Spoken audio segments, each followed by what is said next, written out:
Joining me now is Sean Spicer, White House Press Secretary. Thank you for joining us. Glad to be here, especially on it's become an annual event it has for us with to us, gather with on our Ash ashes. Yes, that's right. And you came to our chapel. Thank you so much for doing that. Thank you for having Mass. It was very convenient. Isn't it? Isn't it? I love having it at Right. work.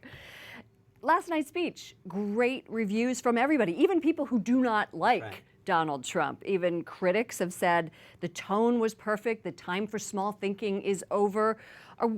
And I think what they're asking now is, are we going to see a different President Trump now? Well, I think the Vice President addressed this on the various shows this morning. He was asked a similar question. And he made it clear that I think for those people who have known or gotten to know President Trump when he was candidate Trump or President-elect Trump, know that this is who he's always been. I think sometimes he speaks to different audiences in different ways, but the vision and agenda he articulated last night is who he is. It's what's in his heart. And so, you know, I know we've talked about it a little before, but there's this presumption that, you know, gosh, well, how did this happen? This is who he is. How did he all of a sudden become right. good? No, but he's always right, been that's this way. what He's other always people been, are saying. Right, and he's always had that desire to make the country and our people better. The reason that, you know, he ran for president is because he feels blessed by this country and the success that he's had. And I think the desire that he has to share his success with others and to give them the opportunities that maybe he had, or the opportunity to pursue their dreams, not necessarily his dreams, but their dreams. What do they want to do?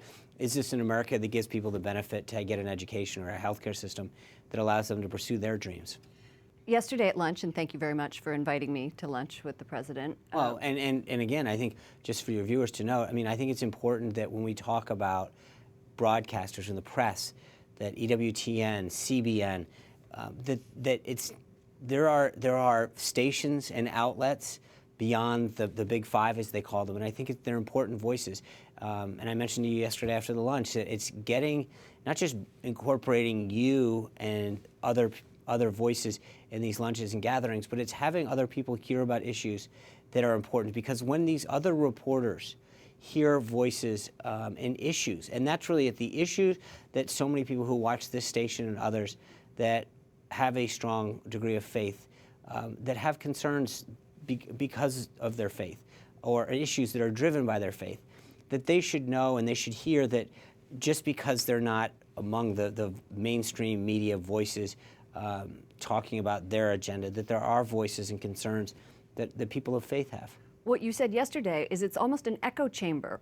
I asked a question to the president about religious liberty. Mm-hmm. He answered it. I heard someone following up later about religious liberty. And so it's infectious. It's not just having more voices in the room, it's what that does to the other ones, because you're right. It's then getting somebody who from the mainstream media, or maybe, and again, I'm not trying to indict them here, but it's getting them to hear, wow, I never even thought of that issue. They would not have thought about religious freedom. They would not have thought about it, and that having the issue brought up gets them to think about an issue or a concern that they might not have asked before or thought of. And I think it helps broaden the list of concerns and the amount of issues that come up. Sure, because if everybody is talking about abortion and people aren't talking about the culture of life or adoption, that becomes what everybody That's exactly talks right. about. And again, I think those are great issues. Or the way in which you say, you know, I'm a proud pro-life person. When you listen to the folks on the mainstream media, they talk about, you know, anti-choice. I'm not against anything. Right. I'm proudly for something. And I think that's a vastly different way at which you look at something, that you know, people talk about half full or half empty. Mm-hmm. And I think that when you promote life, it's not just being against something, but it's being very proudly for something. When I asked him that question, he said yes, it would be addressed in the speech. And at the beginning of the speech, very top of the speech, there were lines that he talked about faith. Right. And he talked about that, you know, the line was so powerful. He talked about the fact that in this country, we can disagree on policies, but that when you talk about the recent threats that especially have affected people of the Jewish faith, the attacks and threats called in on Jewish communities, and the toppling of cemeteries, at the cemeteries, horrible. That this is something that we should all unite behind, a principle that we should be able to be free in practicing our faith. We should embrace the different faiths and beliefs in God that we have.